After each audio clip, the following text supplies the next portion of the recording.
Good morning, everyone. Today we'll be taking up the discussion for the CSAT test that was held on the 12th of February 2017. This paper, of course, since it is a CSAT paper, had 80 questions. The 80 questions were equally divided into two sections on maths and English. Maths contained a total of 40 questions, English contained 40 questions, and in English there were 34 questions for reading comprehension. There were 6 questions given on verbal listening. Without further delay, let me take a look at the questions themselves. For English, question number 1, of course, came from English itself. The question of the passage that is given to you over here, very small, very brief passage, was based upon Brexit and the implications for India. The question very simply says, which of the following is not a logical inference? Now, when we consider the impact that it had, we considered the impact that was made in terms of investment, we considered the impact that it had on citizens that we have over there. There are 4 options given over here. A says Brexit is likely to affect Indian companies' investment in the UK. Is this mentioned over here? The answer is yes. In fact, in the second or the third sentence from the end, he says that it did affect our investment. So A is definitely a rational inference. B says the UK market constitutes a great proportion of Indian companies.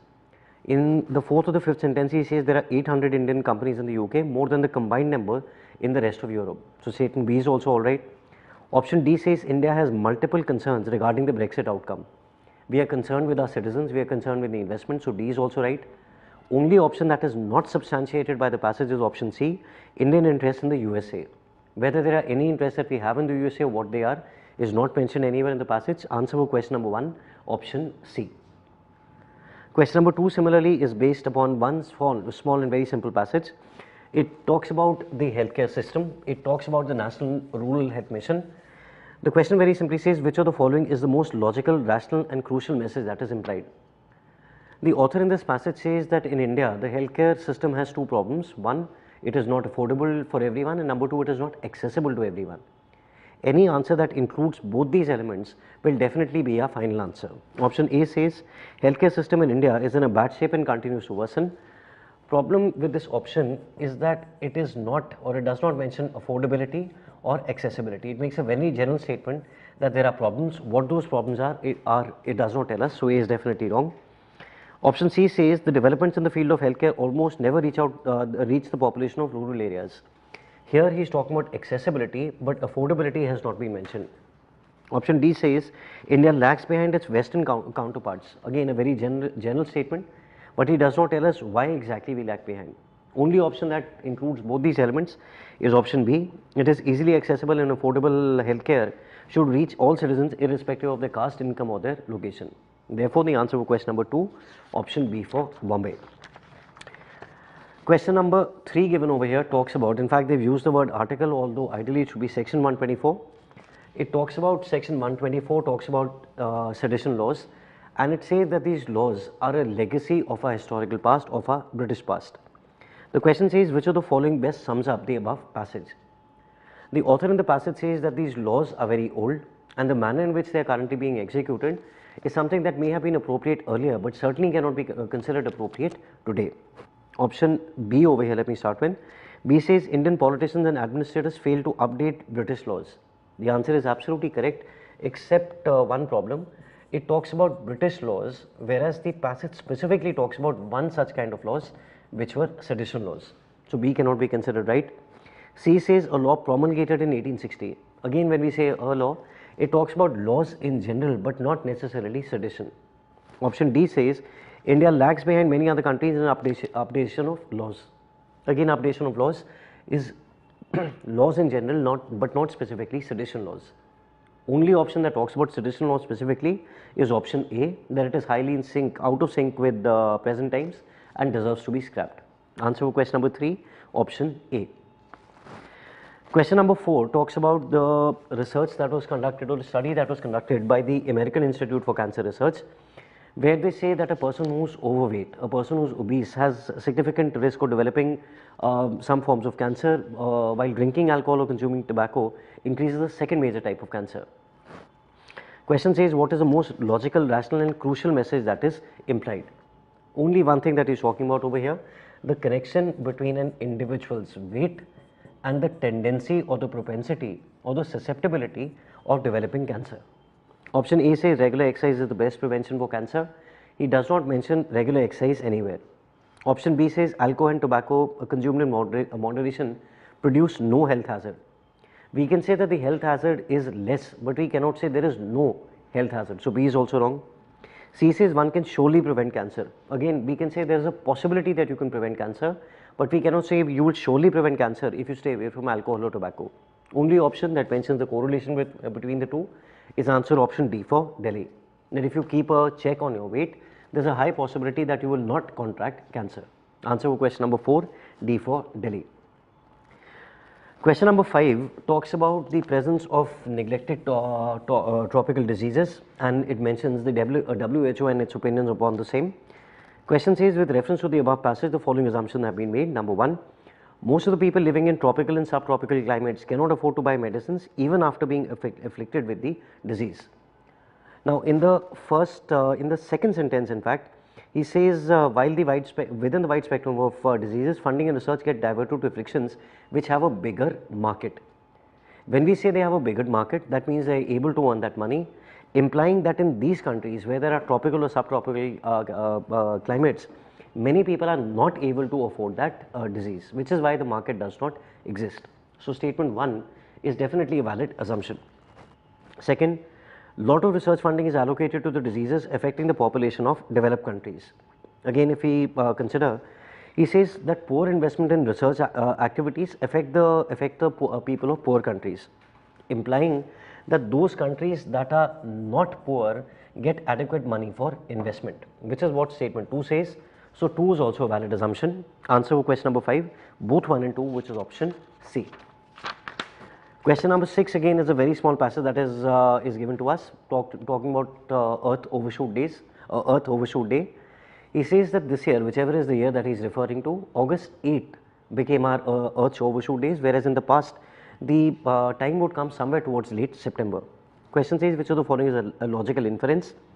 Statement number 1 over here says, while economies, populations and resource demands grow, the size of the Earth and its natural resource base remain the same. What does that imply? Earlier in September we would overshoot, now in August we have started overshooting.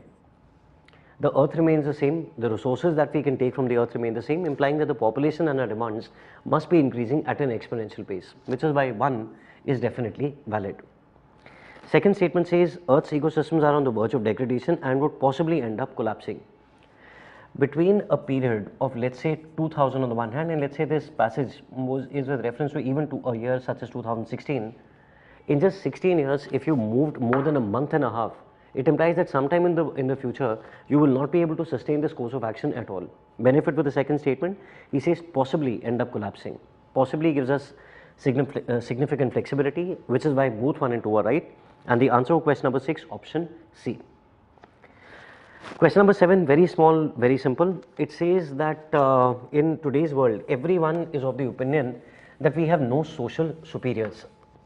Now, the concern is that when it comes to social references, we are willing for this social equality rather, we are willing to admit that we should have no superiors, but we are not willing to concede the fact that for this we will also have to consider that we have no inferiors. The author mentions the problem that while people want that nobody should consider them their superior, they are not willing to consider also that anyone inferior to them should not be treated as such. 4 options given over here. A says equality is finally reaching out to the world. A is definitely wrong because we still believe that there are people who are inferior to us. C says socially everyone is equal. Again, we haven't been able to achieve that equality. D says equality in human society is a flawed principle. Whether it is flawed or not, we cannot say. B says the disappearance of class distinction is far from complete. This of course is right, because yes, while I want is far from complete, because we want that people should not consider themselves as superior, that inferior element we have not been able to address, which is why question number 7, answer is B for Bombay. Next passage that is given to you is passage which is marked for you as passage number 1. This passage talks about Indian Standard Time, whether we should have it, what are the benefits, what are the potential disadvantages, contains 3 questions. I will go straight to the questions. Question number 16 says, the passage says that IST should be advanced by half an hour. Which of the following is not a valid reason for doing this? Since we are talking about not a valid reason, Very simply use elimination. Option A says it would reduce the energy demand in the country in evenings due to domestic lighting, especially with reference to the northeastern parts of the country. The statement is correct. Second, it would reduce crime.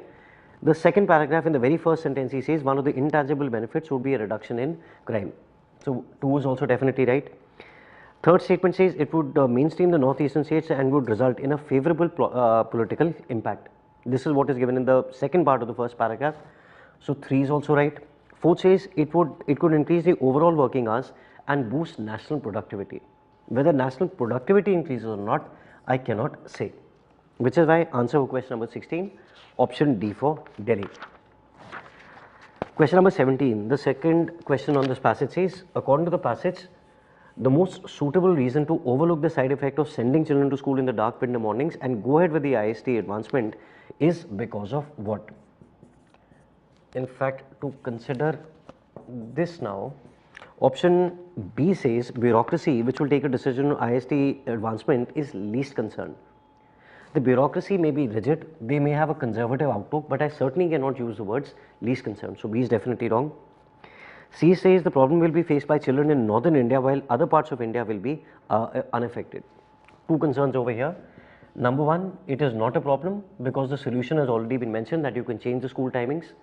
Second, the problem will not only be in North India, it will also be in northwestern India, which is why C again is not a viable option.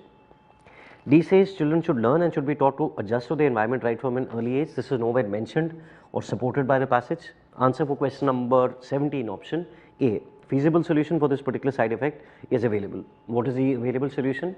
Change the timings of the schools, which is why question number 17, answer is option A.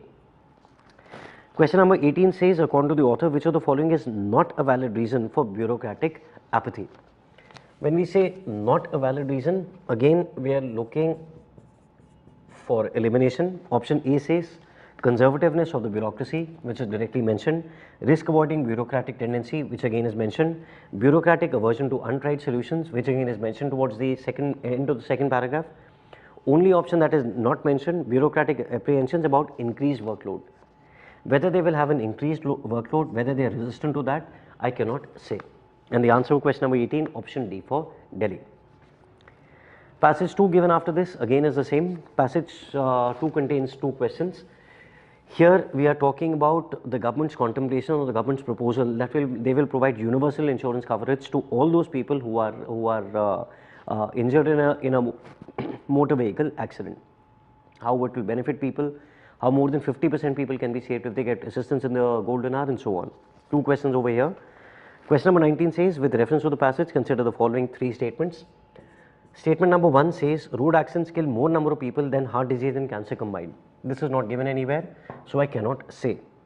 Option number 2 says, or statement 2 says, a lot of road accident victims in India lose their lives because of a lack of medical assistance, which is directly mentioned in the 6th or the 7th sentence, so it is correct. Third, the proposed bill, if passed and implemented properly, is likely to bring down road fatalities. Why will it bring down fatalities? Because a lot of these people could get assistance within the first 1 hour, reducing fatalities by as much as 50%. Answer is 2 and 3, which is option D for Delhi. Question number 20, again a part of the same passage. The question says, again 2 statements that are given. First statement, trauma centers along the highways play an important role in reducing road fatalities. Definitely correct. Second, medical expenses should not be a critical issue in the treatment of road accident victims. Problem is that they are. In fact, it is because the medical expenses are a critical issue that many people do not get appropriate, timely or adequate medical assistance, which is why answer is only 1, which is option A. Question number 21 and question number 22 are 2 very straightforward questions based on syllogisms. For syllogisms, again, even if you believe that you are getting the answer very easily, very naturally, put pen to paper, make a Venn diagram, solve it within a matter of seconds, and your answer will be 100% valid. For example, question number 21 gives 2 statements, some pens are pencils. How will we make that? Some pens are pencils. Second statement, some pencils are cows. So cows can come over here or cows can also come over here. 2 conclusions given over here. Number 1, pencils are either pens or cows. But over here, these pencils are neither pens nor cows. So 1 is definitely wrong. Second, some pens are cows, which is right in this case but wrong in this case. So 2 is also wrong. Answer for question number 21, neither 1 nor 2, which is D for Delhi. Question number 22, again similarly on syllogisms, contains 3 statements. First statement says some apples are bananas. How will you make that? Some apples are bananas. Second statement says all bananas are oranges. When you say all bananas are oranges, oranges can come in this manner or oranges can also come in this manner, becoming, let's say, the super circle.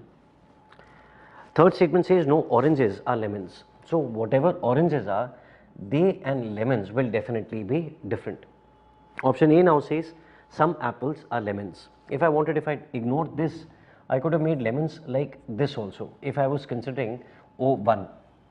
Now while statement A is right in this case, it is definitely wrong in that case. Second, all lemons are apples, not necessarily true, because in that case no lemons are apples. Third, all apples are oranges. All apples are oranges in this case in O2 but not in O1. But D, no bananas are lemons. These, all the bananas are definitely oranges. No orange is a lemon. Therefore, I can be certain that no banana is a lemon. Answer for question number 22, D for Delhi. Passage 3 that is given to you in this passage contains question number 23 onwards and contains 3 questions. The passage talks about the state of Kerala and says that in Kerala, a lot of times educated youth are not given adequate or appropriate opportunities, and this is creating some problems for the state. Question number 23 says, what is the prime concern of the author in the above passage? 3 statements that are mentioned. Statement 1, Kerala does not have jobs good enough for its educated Keralites. This is what he was talking about, that many of them who are educated move out of the country, move out of the state, but are not able to get adequate employment within or appropriate employment within the state. So 1 is definitely right. Second, industry shifting out of Kerala due to the inability to meet the expenses of the educated Keralites. Again, they move out because they cannot afford. If they want to give these people employment, they will not be able to afford it. Option C says, the migrant workers are encroaching upon employment space of Kerala. Migrant workers come, they choose to work at a lower salary, but they are not encroaching upon it because the jobs any which way are vacant. Answer is only 1 and 2, which is option B for Bombay. Question number 24 says, according to the passage, the growing inequalities are about what? The keyword to keep in mind in this particular question is the word inequality. Option A says, gaps between the job available and the expectation of educated Keralites. Here we are talking about a mismatch, but we are not talking about inequality. So A certainly is not right. B says gap between supply and demand of skilled laborers, of skilled workers. Again, we are talking about a mismatch, but we are not talking about inequalities. Option C says gap between educated and uneducated laborers. Again, we are talking about a mismatch, but not about inequality. The only one that does talk about inequality is the gap between the incomes of the richest and the poorest, where the richest are able to earn 6 times more than, or the richest 5% earn 6 times more than the poorest 5% do. Answer for question number 24, D for Delhi. Question number 25. According to the passage, which of the following can be undertaken by Kerala to boost its economy? In fact, if I want to answer this question, somewhere towards the end, second paragraph right towards the end, he says, Kerala too has to chart out new economic activities which make use of its unique strengths. What are your unique strengths? That you have a very educated workforce, a very educated human capital.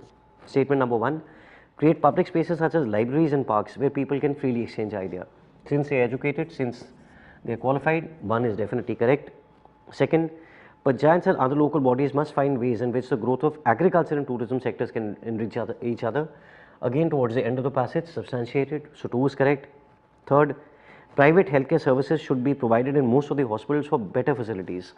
Our concern is not providing private. In fact, this is the opposite of what the author states. The author states that it is not the private sector which should be providing these, but rather the public sector. The private sector's involvement has created problems rather than benefits, which is why question number 25, answer is only 1 and 2, which is option B for Bombay. Question number 41 and 42 after this are again 2 questions that are based on what we call mutual exclusivity or syllogisms based on mutual exclusivity. For these questions, 2 things. Number 1, read the directions carefully. And number 2, keeping this in mind, when, for example, here what is the direction for you? The two both cannot be false, but they can be true. When we say that they cannot be false but they can be true, what does that mean? That two combinations will be considered, right? All with some and none with some are not. Very simple, very straightforward question. There is no need to make a Venn diagram. I go straight to question number 41. In question number 41, all and some give me 1 and 2. No and some are not, give me 3 and 4. 1 and 2, 3 and 4 both are mentioned. Answer for question number 41, D for Delhi. Similarly, question number 42, all and some are 1 and 3. No and some are not at 2 and 4. 2 and 4 is not given to me. Answer is 1 and 3, which is option again D for Delhi. After this comes passage 4, and passage 4 now contains 4 questions in all. Passage 4 says that non-communicable diseases that are linked to lifestyles have surpassed communicable diseases as the leading cause of lost productivity and of deaths. There is tobacco consumption, there are people who are diagnosed with diabetes, lifestyle choices which lead to diseases which even lead to death. Going to the question straight away. Question number 43 says, according to the passage, which of the following is or are a cause of the spread of non-communicable diseases in India? Statement number 1, ill-conceived official policies that allow cities to grow at the cost of walking spaces and green cover. This is directly mentioned in the very first passage itself. So 1 is definitely correct. Second, bad eating habits and other lifestyle choices made by people. Somewhere in the middle of the passage he says that we cannot eat, we cannot drink, we do not we cannot walk, we cannot cycle, and we do not understand the detriment of having heavily processed foods or heavily processed food items that are available. So 2 is definitely right. Third says genetic predisposition, this is nowhere mentioned. Fourth, air pollution and construction dust, again directly stated. Answer is 1, 2 and 4, which is option D for Delhi. Question number 44 says, in the passage the author puts the responsibility for the spread of non-communicable diseases in India partly on official choices because of what? Statement 1, the author feels some lifestyle choices made by people are actually forced on them due to poorly conceived official policies. You are not giving us adequate infrastructure, you are not planning our cities well, that is why we cannot walk, we cannot exercise. 1 is correct. Second, government policies are focused entirely on the prevention of communicable diseases. The government is giving more attention to communicable diseases, but we cannot use a word as strong as entirely. So 2 is definitely wrong. Third, official policies refusing to accept the intensity. They are not again giving it adequate attention, but we cannot say that they are refusing to do it. Very strong words, so 2 and 3 are wrong. Answer is only 1, which is option A. Question number 45 says, according to the passage, it can be inferred that the spread of non-communicable diseases is likely to hurt India because of what? Number 1, premature deaths. Is this mentioned in the first sentence? Yes. Lost productivity, again mentioned in the very first sentence of the passage. Both 1 and 2 are right. Answer for 45, option C. Question number 46, which of the following is most essentially discussed in the passage?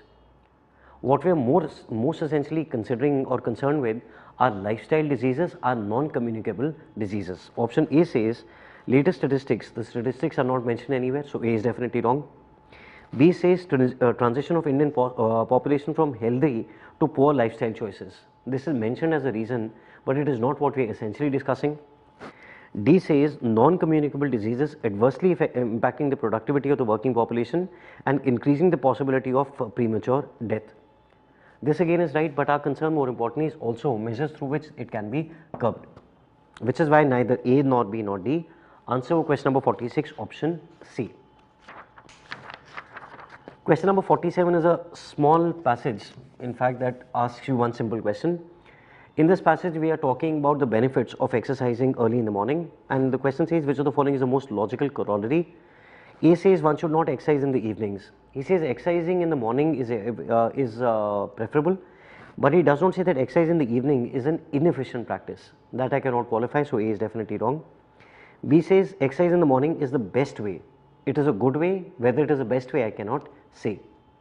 C, exercise gives best results in the morning as there is less noise. It does not mention noise anywhere, which is why for question number 47, Neither A nor B nor C. Answer is option D for Delhi.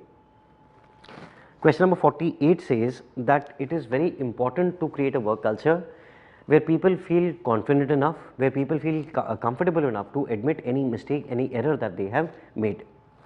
Question says, what is the most critical inference that can be made from the above passage? Option B says, no one has ever tasted success. I can say a lot of people may not have tasted the success, but I cannot use the word no one. So B is definitely wrong.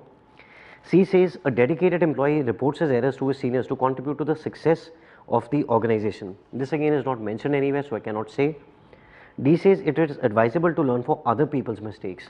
The passage does the exact opposite. It says it is important to learn from your own mistakes, encourage people to admit those mistakes, which is my answer for question number 48, option A. That a good leader does not shy away from acknowledging failure and admits this failure and provides an environment where people can accept any failure that they have committed. Answer for question number 48, again option A. Question number 49 talks about something that he refers to as counterfactual thinking. What is counterfactual thinking? The example that he talks about is a person, or is the fact that he says that a person who wins a silver medal will be less happy with his achievement as compared to a person who wins a bronze medal who will be more happy. What is the reason for that? That the person who wins the silver medal will realize that if he had beaten just one more person, he would have gotten the gold. Whereas the person who wins the bronze medal realizes that if he had not been able to achieve this, many other people have not been able to achieve this one medal. The question says, which of the following is the most valid assumption? Option B says, happiness is decided not by where you stand but where you come from. What is the purpose of the passage? To tell us that any such feeling, any such assessment that you have is relative, which does not depend upon where you come from but rather how you think. So B is definitely wrong. C says there is not much difference in the happiness levels of the gold, silver and bronze medalists. This is the exact opposite of what he says. He says there is a significant difference. D says happiness as an emotion is an eccentric thing. Eccentric is something that does not have any credible logic, which I cannot say. What I can say, however, is that any such feeling is relative in nature. Answer for question number 49, option A. Passage 5 finally is one of the last big passages that is given to you, and this passage again contains 4 questions. We are talking about labor laws or child labor laws in the country. Mentions a lot of facts, lot of statistics. The more the data, the more the facts in a passage, higher the chances that the questions will be factual in nature. To look at these questions, question number 50 says, the author's central focus is on which of the following? B says, emphasizing the need for reforms that address the root causes of child labor. The focus is not to address the causes, the focus is the critical analysis of the situation. So B is definitely wrong. A says applauding India's efforts, which definitely is not right. We are not applauding, rather we are criticizing. D says emphasizing the need for awareness about the condition of children in Indian villages. Whether it is only for villages or the country collectively, I cannot state. Answer for question number 50, option C. Highlighting the various flaws in child related labor laws passed by the Constitution. Answer for question number 50, option C. Question number 51 gives 3 statements. Statement 1 says, according to the passage, the amendments in the RTI Act has led to what? A, or number 1, children clandestinely skipping school to cater to their family's financial needs. What is clandestinely? Secretly, without the information of others, which is mentioned in the very first paragraph. Somewhere towards the end, they are likely to lie about school attendance and may unwillingly comply with contractors. So 1 is definitely right. Second, children conspicuously working for employers instead of attending schools. Conspicuously means with the knowledge, with the awareness of everyone. They don't do this. They do it in a clandestine, in a secret manner. So 2 is definitely wrong.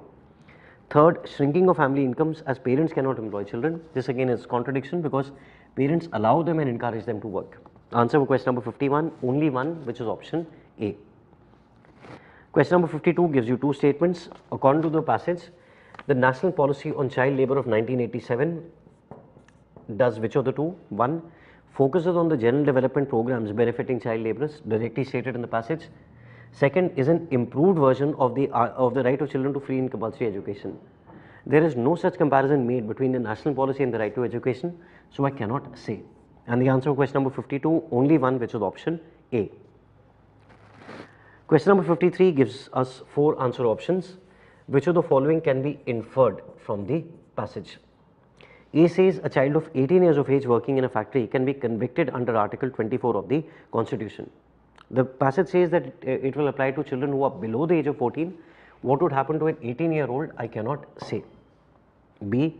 Child Prohibition, the Child Labour Prohibition Act prohibited the employment of children below the age of 14 in 80 hazardous companies, not 80.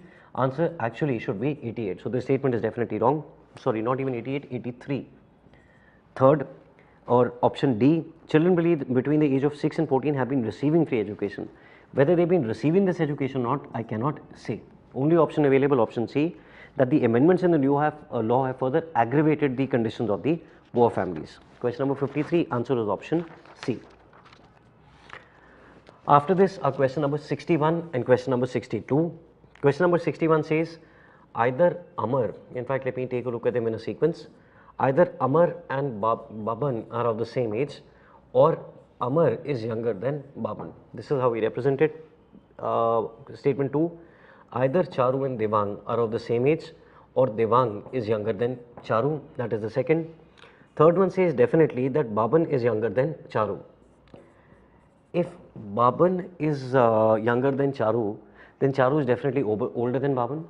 So, whether A is less than B or A is equal to B, A will definitely be less than C.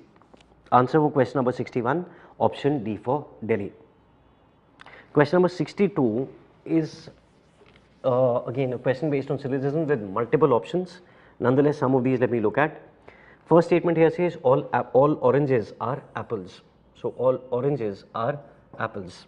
Second statement, some apples are grapes. Grapes can come like this, or grapes can even overlap with oranges.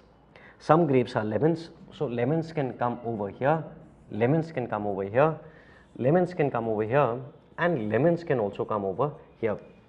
Next statement, some lemons are melons. So, melons can come over here, melons can come over here, melons can come over here, and n number of other options that are available to you.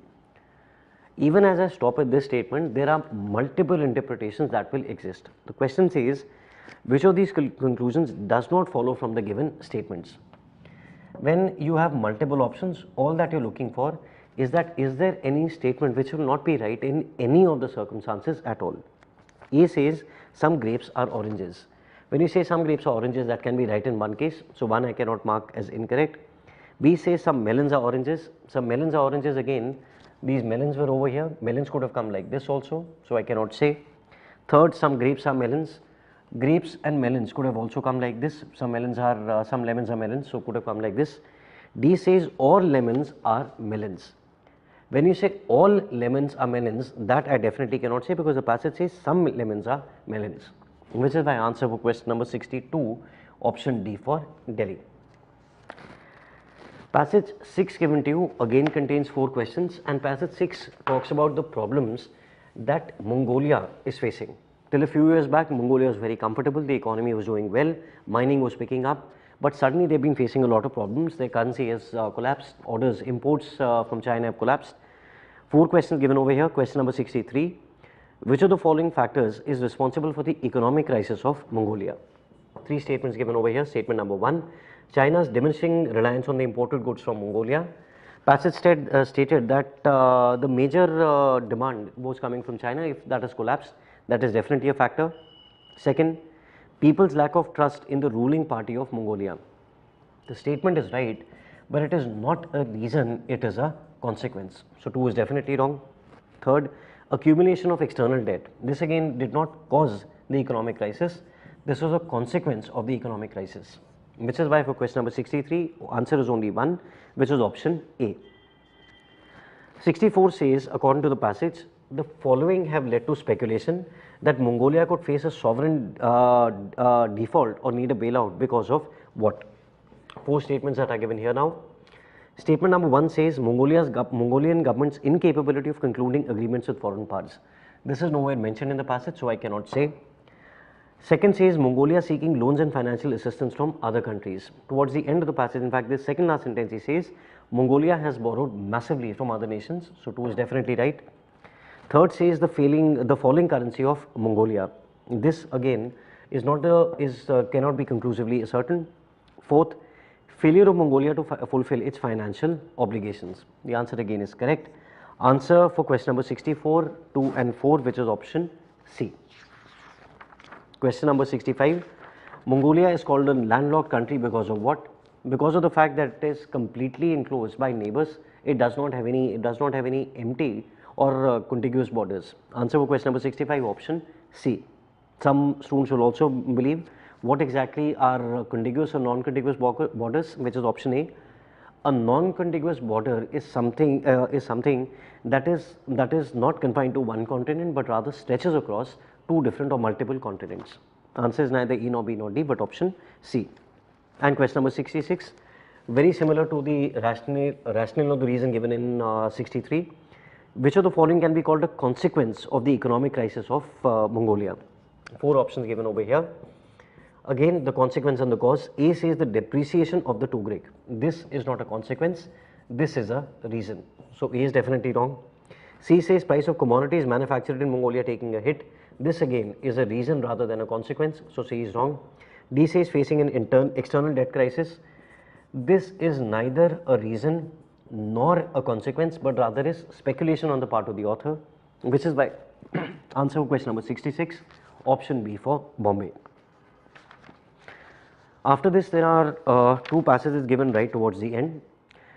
Question number 77 and 78 are based upon one small passage which talks about what he refers to as hope thinking. Is hope thinking important? Is it beneficial? The answer is yes. But the author says that we should not focus only upon the future. More importantly, we should be concerned with the present. Keeping this in mind, question number 77, what is the view of the author on hope thinking? Option A, we should have a clear picture of the future, not about the future, more importantly about the present. B, we should have a one-to-one balance between the present and the future, not one-to-one, more importantly focus upon the present. Option C, we should allot most of our time to thinking about the future, not to the future but towards the present. D, we should not be too concerned about the future and should be rooted in the present, which is what the author says. Answer for question number 77, D for Delhi. Question number 28, according to the passage, being anchored in now gives you what? 2 statements given here. Statement 1, paves the way for nature to embark on the right path to the next phase, which is what he talks about in the last sentence, where he says that we can achieve equilibrium. And second, creates an aura of balanced forces and ample space for the next thing to shape up. Ample space we cannot really justify. Answer for question number 78, only one, which is option A. And finally, the last 2 questions based upon one small passage as to how our conception of democracy, of an egalitarian society, of equality has changed over time. The author in this passage says that for a long period of time, till we finally invented farming, our society was largely egalitarian, was largely equal. Question number 79 says, in fact gives us 4 answer options again. The question says, what does the comparison between archaeological evidence and hunter-gatherer bands that survived into the 20th century suggest? It suggests that we had equality. Option A says, in most societies, women dominated a subservient male population. Neither dominated the other, so A is definitely wrong. C says, most societies believe that males should be allowed to lead. It is the opposite of what A is saying, but again it was not domination of one gender over the other. Option D says, in most societies, all power was vested in a dominant class. There was no domination, it was equality. Only one option mentions equality, which is option B for Bombay. And question number 80 finally, what was the political situation in 3500 BC as compared to the Ice Age? If we consider 3500 BC, by this time we have moved not towards an equal society or an egalitarian society, but rather towards domination. Option B says the government was inching towards oligarchy. Oligarchy means the rule of a few. It was not the rule of a few, it was the rule of only one. C says the government was inching towards democracy. Democracy was before that, but not after 3500 BC. D says the government was inching towards liberalism. We were not liberal anymore, we were not egalitarian anymore, rather we were oppressive. Only one option tells us the correct answer, which is that the government was starting to inch towards autocracy. And the answer for question number 80, option A. This is the English part, 40 questions. Beyond this will now come also the discussion for the maths questions. Thank you very much.